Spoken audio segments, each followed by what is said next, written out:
रेवंत रेड्डी ने विधानसभा चुनाव जीतकर कांग्रेस के लिए बड़ी उम्मीद जगाई है। एमपी, राजस्थान और छत्तीसगढ़ में कांग्रेस की हार से तेलंगाना की जीत का जश्न फीका पड़ा, लेकिन रेवंत रेड्डी लोकसभा चुनाव में भी तहलका मचाने के लिए ताबड़तोड़ एक्शन ले रहे हैं। 26 जनवरी को देश जब गणतंत्र दिवस का जश्न मना रहा होगा, तब रेवंत रेड्डी तेलंगाना में चुनाव कैंपेन शुरू कर रहे होंगे। लोकसभा की 17 में से कम 12 सीटें जीतने के लिए रेवंत सभी 17 लोकसभा सीटों का दौरा शुरू करने जा रहे हैं। एक लोकसभा सीट की कम से कम 15 विधानसभा सीटों पर रेवंत रेड्डी का कैंपेन होगा। उन 54 सीटों पर रेड्डी का फोकस ज्यादा होगा, जहां कांग्रेस बीआरएस या एआईएमआईएम से हार गई थी। लोकसभा सीटों पर कैंपेन भरपाई करेगी राहुल गांधी की भारत जोड़ो न्याय यात्रा की, जो तेलंगाना समेत दक्षिण के किसी राज्य में जा नहीं रही। विधानसभा चुनाव से पहले भारत जोड़ो यात्रा तेलंगाना गई थी और उसी से विधानसभा चुनाव जीत की बुनियाद पड़ी थी। राहुल की यात्रा के जाने के बाद रेवंत रेड्डी ने एक और पद यात्रा निकालकर माहौल बनाए रखा। 12 सीटें जीतने के लिए ये तो वो काम है जो हर पार्टी करेगी।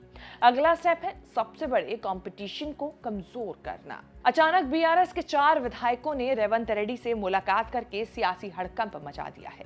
कहा गया है कि विकास और सरकारी कामों को लेकर मुलाकात हुई, लेकिन अक्सर राजनीति में ऐसी शिष्टाचार वाली मुलाकातों के पीछे गहरी सियासत छिपी होती है। बीआरएस के विधायक सुनीता लक्ष्मा रेड्डी, कोठा प्रभाकर रेड्डी, गुरेम महिपाल रेड्डी और मणिक राव बुके लेकर रेवंत रेड्डी से मिलने उनके घर तक चले आए। विधायकों की इस टीम को लीड किया प्रभाकर रेड्डी ने। चर्चा तेज है कि प्रभाकर रेड्डी कांग्रेस में आए तो मेरठ लोकसभा सीट से कांग्रेस के टिकट पर चुनाव लड़ सकते हैं। टाइम्स ऑफ इंडिया की रिपोर्ट में जिक्र हुआ है ऑपरेशन आकर्ष का। तेलंगाना में जब भी दल बदल होता है या कराना होता है तो ऑपरेशन आकर्ष का जिक्र होता है। केसीआर ने जब कांग्रेस में तोड़फोड़ की तो उसे ऑपरेशन आकर्ष नाम दिया गया। अब जब बीआरएस के टूटने की अटकलें लग रही हैं, तो अब भी ऑपरेशन आकर्ष का नाम चल रहा है। रेवंत रेड्डी सरकार के रोड एंड बिल्डिंग मंत्री के वेंकट रेड्डी ने कहकर सनसनी मचाई है। रेवंत रेड्डी सरकार के रोड एंड बिल्डिंग मंत्री के वेंकट रेड्डी ने कहकर सनसनी मचाई है कि लोकसभा चुनाव से पहले बीआरएस के करीब 30 विधायक कांग्रेस ज्वाइन कर सकते हैं। तेलंगाना में कांग्रेस की सरकार बहुमत से मिली, लेकिन बहुमत से थोड़े ही ज्यादा विधायक हैं कांग्रेस के पास। भविष्य में होने वाली किसी भी अनहोनी को टालने के लिए विधायक जुटाने की तैयारी है। तेलंगाना में केसीआर कांग्रेस के 12 में से 8 विधायकों को तोड़ने का खेल कर चुके हैं।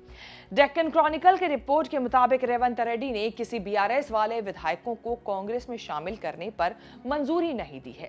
सीएम बनने पर रेवंत रेड्डी ने कहा भी था कि वो दल बदल को प्रोत्साहित नहीं करेंगे, लेकिन अगर बीआरएस ने सरकार अस्थिर करने की कोशिश की तो वो तब चुप नहीं बैठेंगे। दक्षिण में कर्नाटक के बाद तेलंगाना कांग्रेस का ऐसा दूसरा राज्य है जहां जोर शोर से दल बदल का चांस बन रहा है।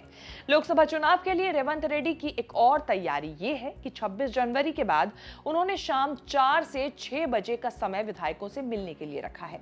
हर विधानसभा सीटों के लिए 10 करोड़ का फंड दिया जाएगा ताकि इलाके में बेहद जरूरी नागरिक सुविधाएं मुहैया कराई जा सके। ऐसे जरूरी कामों की लिस्ट लेकर विधायक रेवंत रेड्डी से मिलने आएंगे और पैसे लेकर जाएंगे। अब देखना होगा कि तेलंगाना में दल बदल का जो ये सिलसिला है वो कहां जाकर थमता है या शुरू हो भी पाता है या नहीं। आपकी इस पर क्या राय है, कमेंट करके जरूर बताएं। आपको ये वीडियो कैसी लगी ये भी हमें बताना बिल्कुल न भूलें। बाकी देश और विदेश से जुड़ी तमाम बड़ी खबरों के साथ अपडेट रहने के लिए आप देखते रहें न्यूज़ तक।